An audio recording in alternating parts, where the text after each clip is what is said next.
Hey guys, welcome to another day of Vlogtober. I am currently sitting outside of Barnes & Noble's. Today we're going to be doing a read with me, but not just any read with me, a spooky read with me. And then not only are we doing a spooky read with me, I'm going to be annotating the book while I read it. And then on top of that, we are going to be watching the movie that is based off this book tonight. The book is Coraline. I have never read the book before. I only saw the movie once years ago and I don't remember anything except for the fact that it scared the heebie-jeebies out of my middle school, high school self. I know it's really short and it's illustrated, so I'm planning to really get this book and read it and finish it all tonight. I have only ever annotated once before. I have a whole vlog about it. You can watch it here. I read Caraval. I decided I'm gonna take a way simpler approach to annotating this book. It's gonna be more of like a mood annotate. All right, Barnes & Noble's opens in 1 minute. I really thought I could find this book on my own. I went through all of the Halloween spooky books, like all the stuff they were advertising. Coraline wasn't there. I went to classics, I went to thrillers, I even went to horror, but I looked everywhere and I couldn't find it. So I eventually gave up and I asked her, I was like, I'm sorry, I've looked everywhere, I just can't find it on my own. She's like, oh, it's in the children's section.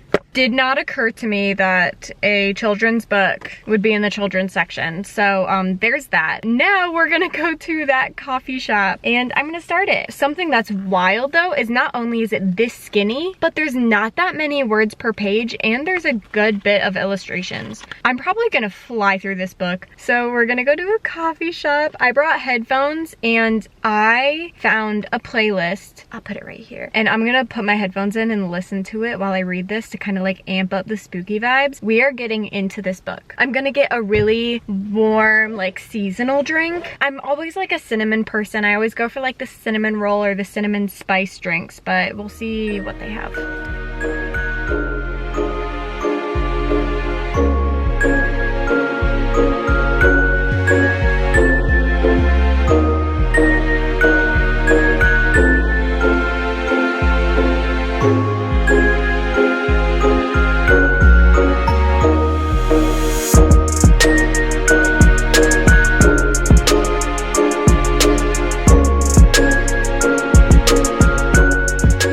So I got to page 77. I decided to swing by my husband's university because he's about to get his lunch break. I thought it'd be fun to pick him up and like have a little short 1 hour date before he had to go back to classes. But let me just say, this book is stunning. Not since Narnia has the simple act of opening a door unlocked such a fantastic journey, and not since Alice tumbled down the rabbit hole has that journey been so splendidly strange and frightening. There could be no better description. I am so shocked that I haven't read this book sooner, and also that I haven't heard people raving about it. This is a classic. All right, well, Sebastian is here. I told you I don't want to do school anymore. You don't want to do school anymore? No. 1 month in and you quit.